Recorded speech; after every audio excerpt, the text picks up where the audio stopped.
The time has come to let the day dissolve, to release the thoughts, the plans, and the pressures that have accompanied you until this moment. Allow your body to feel its own weight, the gentle pull of gravity, the comfort of the surface that supports you. Let your breath find its own quiet rhythm, a slow, easy tide, rising and falling without any effort from you.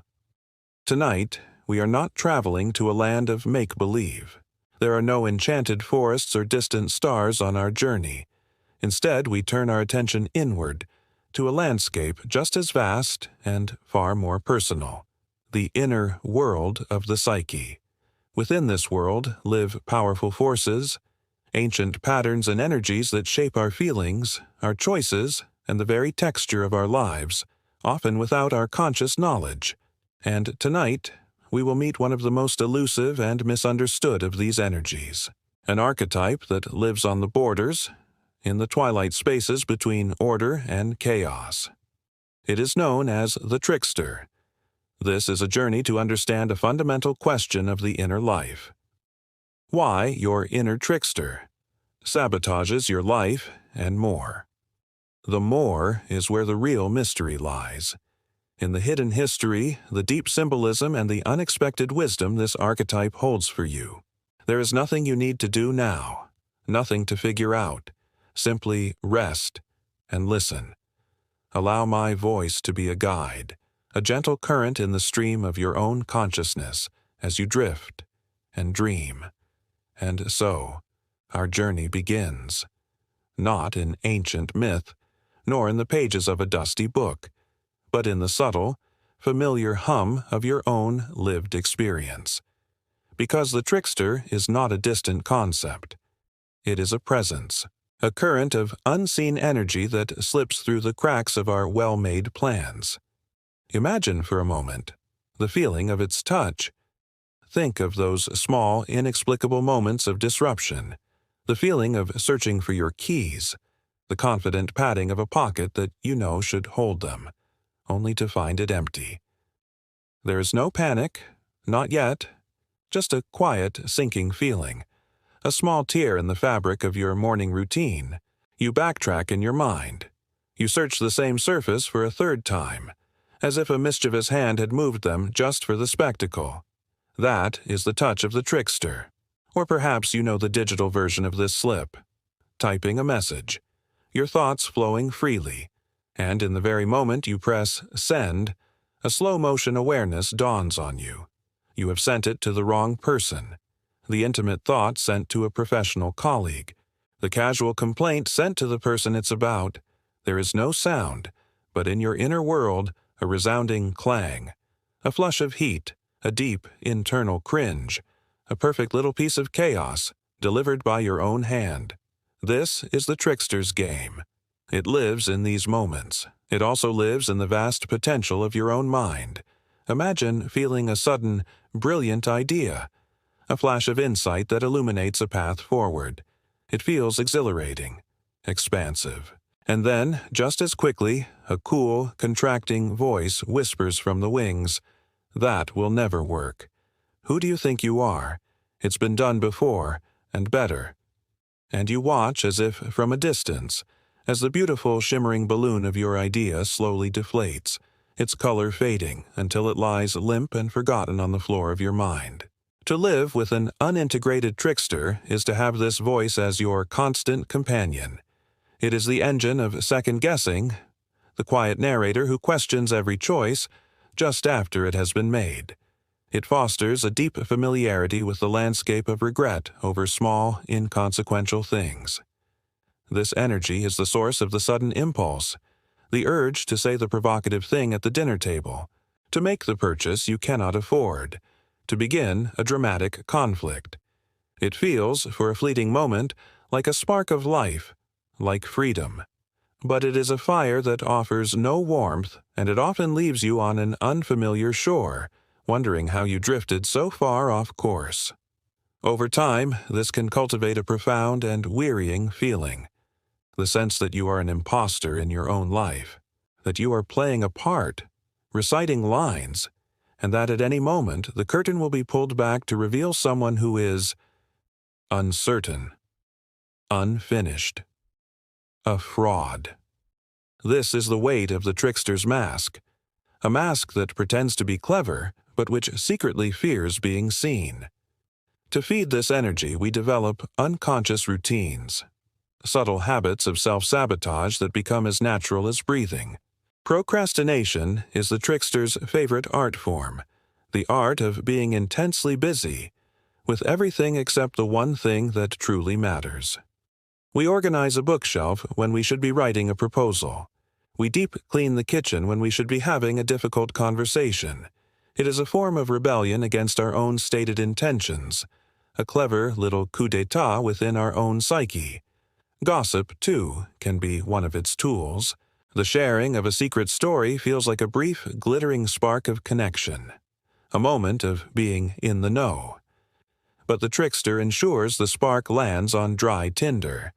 The story travels, it changes, and it comes back in a form that causes harm, leaving a residue of unease and complication where there was once a simple, if ill-advised, thrill.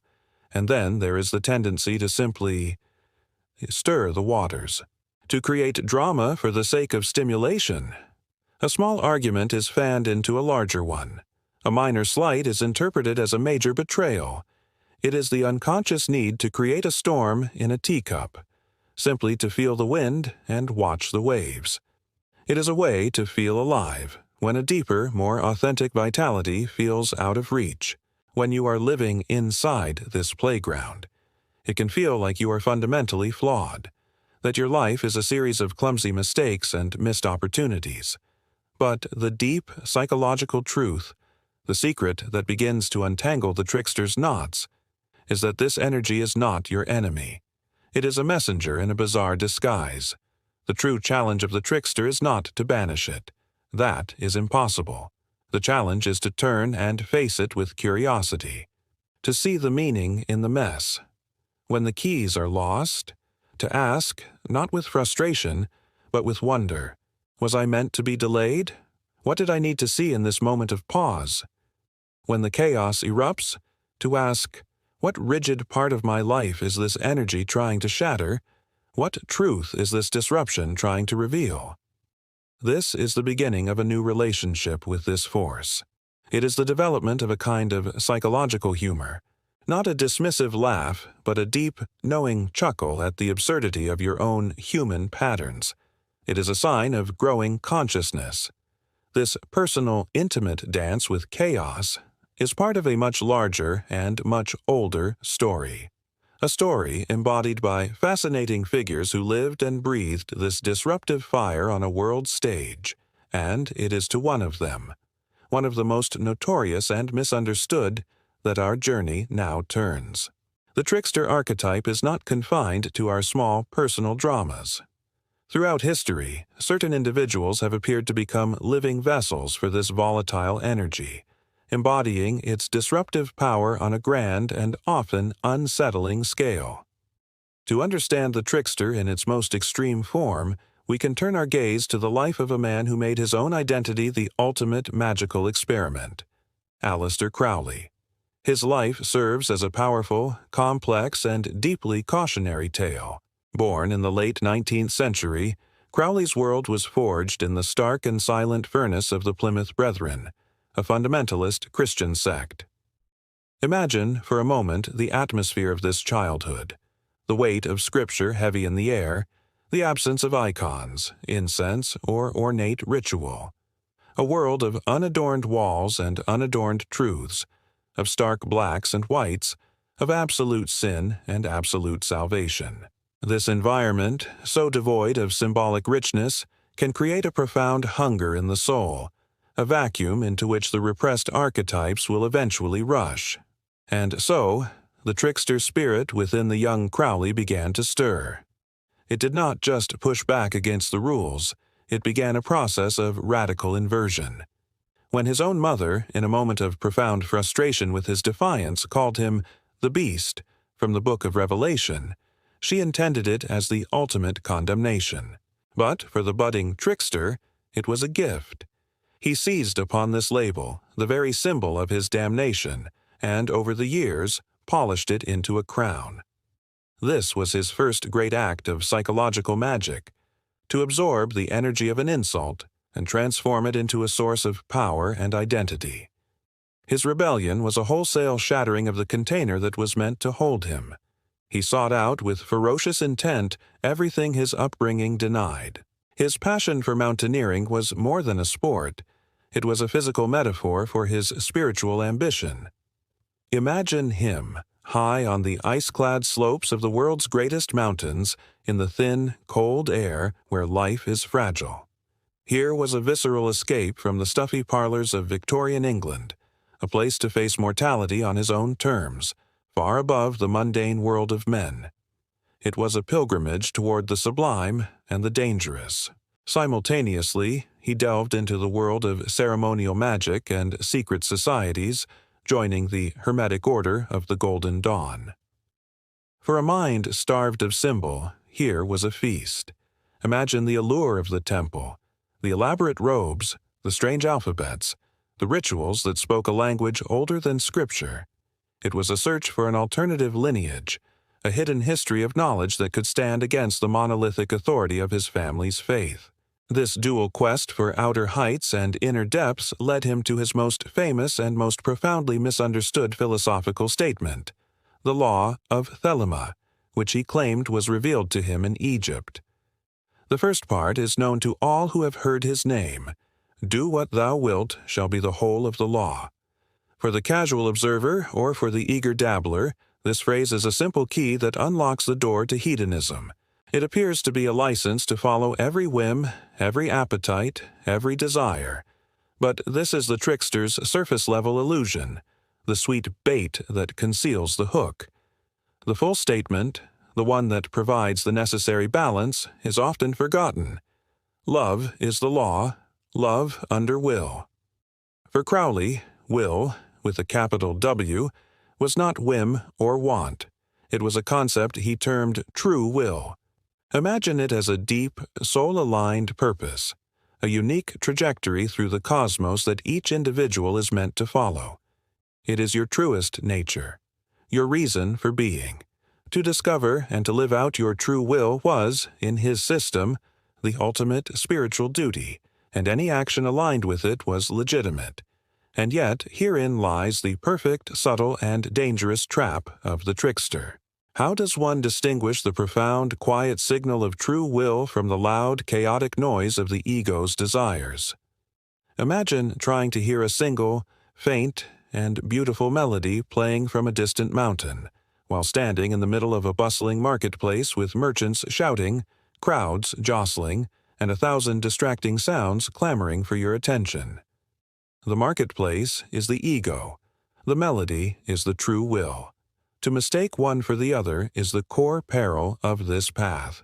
Crowley's own life was a testament to this perilous balancing act, and many would argue he spent a great deal of time lost in the noise of the market, even while claiming to be guided by the music. So, who was this man, when we view him through the cool, clarifying lens of the deep psyche? What was the Great Beast 666 persona he so carefully and so publicly cultivated? One interpretation, perhaps the most generous, is that Crowley was engaged in a conscious and masterful act of shadow integration. He understood that within him was a great capacity for what his society deemed darkness, for lust, for pride, for rebellion.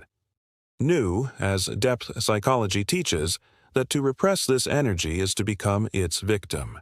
So he chose a radical alternative. He chose to embody it, to give it a name and a face, to invite it into the center of his life. In this view, his shocking behavior and blasphemous art were a form of psychological alchemy. By consciously playing the role of the beast, he was attempting to contain and control his own inner beast to work with the most volatile materials of his nature in the open, rather than letting them fester in the dark. But there is another, more unsettling possibility that we must consider: that Crowley was not the master of the archetype, but its servant. That in his relentless invocations, his ego, his conscious self, was overwhelmed by the immense, ancient, and impersonal forces he had stirred up from the collective unconscious. In this view, he was not playing the part of the great beast. He was, in a very real psychological sense, possessed by it. Imagine the feeling of being a small boat on a very large, very dark ocean, and willingly inviting a tidal wave aboard. He became a man through whom the archetype lived, for good and for ill. His own meticulous magical diaries, where he chronicled his states of mind, his visions, and his rituals, provide evidence for both interpretations, leaving the final judgment shrouded in mystery. What is certain is the legacy of disruption he left behind. His work continues to be a burr under the skin of convention, challenging our ideas of religion, sexual morality, art, and the very nature of identity. He does not offer comfort or easy answers. Figures like him hold up a cracked mirror to society. The reflection is distorted, perhaps monstrous, but in its fractures, it forces us to see the things in our own culture and in ourselves that we have tried so hard to ignore. His life remains the ultimate map of the trickster's playground, a cautionary tale and a profound testament to the wild, untamable power of this fundamental force. This archetypal energy, however, is not just embodied in disruptive people. It is also encoded into ancient systems of wisdom, into symbols that hold the same potential for chaos, for revelation, and for the beginning of a profound journey. One of the purest expressions of this is found in a single, enigmatic image, a card numbered 0. The trickster's energy, so volatile and personal in a human life, also finds a home in the great symbolic systems of humanity. It is encoded into ancient wisdom, distilled into images that speak a language older than words. To meet the trickster in its purest archetypal form, we must turn to the silent book of wisdom known as the Tarot. And at the very threshold of this book, we find him, a figure of serene and joyful ambiguity, the Fool. In most tarot decks, he is assigned a number that is, in itself, a profound mystery, the number 0. In our modern, rational world, 0 means an absence, a lack, a void. It is a placeholder for nothing. But in the mystical traditions from which the tarot emerged, 0 is the most potent symbol of all. It is not nothingness, but rather no-thingness. It is the unmanifest, the state before the first vibration, before the first division of light from dark. Imagine the deep, resonant silence in a grand concert hall, moments before the conductor lifts the baton. That silence does not contain an absence of music. It contains the potential for all music. Imagine the darkness of a fertile womb, a space that holds the blueprint for a life yet to be lived. This is the power of 0. It is the cosmic egg, perfectly smooth, containing all of existence in a dormant state. It is the circle, the shape with no beginning and no end, which contains everything and nothing. It is pure, undifferentiated, limitless potential. By being numbered 0, the Fool is placed outside the linear, progressive journey of the other cards. He is not the first step on a ladder, numbered 1. He is the spirit that exists before the ladder is even placed against the wall. He is the potential for every step, for every experience, for every archetypal encounter that the tarot so beautifully describes. He is the breath before the song. Let us allow the classic image of the Fool, from the Rider-Waite-Smith deck, to gently form in our mind's eye. A young man, androgynous and graceful, stands at the very edge of a high cliff.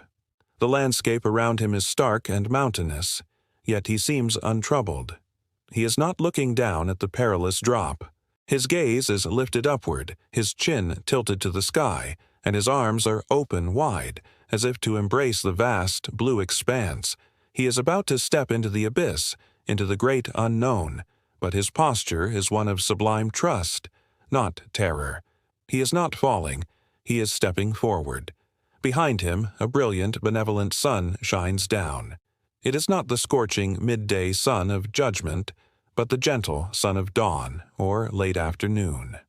It casts a golden blessing upon him, a warmth at the back of his neck, a paternal reminder that even as he steps into the void, he is not alone. He is a child of the divine source, and its light illuminates his departure. In his left hand, he holds a single white rose. White for the purity of his intention, his uncorrupted innocence. A rose, the ancient symbol of passion, love, and the unfolding mysteries of the heart. He does not crush it or even grip it tightly. He holds it with a light and reverent touch, appreciating its simple, fragrant perfection. It is the untarnished beauty of the world that he carries with him. Over his right shoulder he carries a simple black stick, and on its end dangles a small, embroidered pouch. This is a crucial detail, often overlooked. The Fool is not empty. He is not a blank slate, devoid of history. This little pouch contains everything he needs, but it does not contain gold or maps for the journey ahead. We might imagine it holds the dust from previous journeys, the echo of songs once sung, the pressed, dried petals of forgotten flowers. It holds the sum total of his past experiences, the wisdom gathered over countless lifetimes. Yet he carries it so lightly, almost forgetfully. It is not a burden of baggage that weighs him down and dictates his future. It is a small bundle of resources, a quiet hum of memory that accompanies him, unheeded for now. And at his very heels, a small white dog, full of life, leaps playfully. This dog is his vital companion. It is the symbol of the instinctual self, of the body's intelligence, of our connection to the good earth. The dog is grounded on all fours, a contrast to the Fool's airy, almost floating posture. It is barking. Is it a sound of alarm? A desperate, wordless plea trying to warn the Fool of the imminent danger of the cliff's edge? Or is it a bark of joyful encouragement, playfully nipping at his heels, urging him to begin the great adventure? The beauty is that it is both. It is the voice of loyal instinct, a friend that keeps him tethered to the reality of the world, even as his spirit soars into the heavens. This single, enigmatic card is the key that unlocks the entire story of the Tarot's major arcana. The 21 cards that follow are not a random collection of images. They are a map of the Fool's journey. When he takes that first weightless step off the cliff, he does not plummet. He begins to walk a path through the world of experience. The first thing he will perceive is the focused will and power of the magician. Turning from that raw power, he will sense the silent, intuitive depths of the high priestess. He will go on to meet the emperor and the empress and learn to navigate the outer structures of society and the inner realms of nurturing and creativity. He will journey on to grapple with love, with choice, with solitude, with the turning wheel of fate, and even with death, not as a final end, but as a profound and necessary transformation. In this way, the Tarot tells the universal story of every human life. We are all the Fool. We all begin in a state of relative innocence, and we are all called at some point to step off the cliff of our comfortable, known world. We are all on a journey to meet and integrate these powerful archetypal forces. Each card he meets is a lesson, and with each lesson, a new color is added to his own, initially pure white, light. And while this image is the most famous, other decks show us other facets of this archetype. The older Tarot de Marseille depicts a fool who is more clearly a vagabond or jester, his clothes torn, his gaze less serene, emphasizing his role as a social outcast. The Thoth Tarot, created by Aleister Crowley, presents an ecstatic, divinely mad fool, bursting with creative energy, surrounded by complex symbols. The Dionysian tiger of desire, the ancient crocodile of primal consciousness, highlighting the untamed, orgiastic nature of this creative impulse. These are not contradictions. They are simply different windows looking into the same mysterious room. They show us that the trickster fool energy is a spectrum, from quiet innocence to social rebellion to divine madness. He is the question mark that wanders through the deck, and his state of radical openness is both his greatest power and his greatest vulnerability. It begs a final, crucial question. What happens when this journey is complete? What happens when this naive, chaotic, and playful energy becomes conscious of itself? What becomes of the fool when he has met all the archetypes, integrated their wisdom, and is no longer just a fool? The answer lies in another, even more mysterious figure, one who embodies wisdom in its most paradoxical and profound form. Our journey through the Psyche's borderlands has led us from personal chaos to historical rebellion, and through the symbolic gates of the tarot. We have walked with the trickster in his many disguises. Now, at the end of the path, we must ask the final question. What becomes of this energy when it is fully understood, fully integrated? What happens when the fool is no longer naive, but has gained the wisdom of his entire journey? He does not cease to be a fool. Instead, he evolves into something far more profound. He becomes the holy fool. This figure is not the opposite of the chaotic trickster. He is its enlightened evolution. The holy fool has passed through the fire of the world's complexities. He has known its temptations and its sorrows, and he has emerged on the other side, having regained his innocence, but on a much higher level. It is the second innocence of the wise. He has seen it all and chooses simplicity.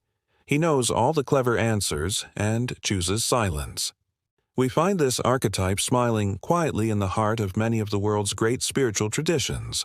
Think of Saint Francis of Assisi, the son of a wealthy merchant, who stripped himself of his fine clothes in the town square, renouncing his inheritance to live a life of radical poverty and kinship with nature. To his contemporaries, his actions were utter foolishness. Why embrace poverty when you could have riches? Why preach to the birds? But Francis was living by a different kind of logic, a divine logic. He was a holy fool, demonstrating that true wealth is found not in accumulation, but in liberation from it. Or consider the strange and wonderful tales of Mullah Nasruddin, the beloved satirical sage of the Sufi tradition. In one story, his neighbors find him on his hands and knees under a streetlight. "What are you doing, Mullah?" they ask. "I'm looking for my key," he replies. They all get down to help him search. After a long time with no success, someone asks, "Mullah, where exactly did you lose it?" And Nasruddin calmly points back to his own dark house. "I lost it inside my house." "Then why, for heaven's sake, are you looking for it out here?" they exclaim in frustration. And the mullah replies, "Because the light is much better out here." This is not the tale of a simpleton. It is the wisdom of the holy fool. It is a story designed to short-circuit our relentlessly logical minds, to show us how we endlessly search for answers in all the wrong places, simply because it seems easier. The laughter he provokes is the sound of a small, rigid part of our ego breaking apart.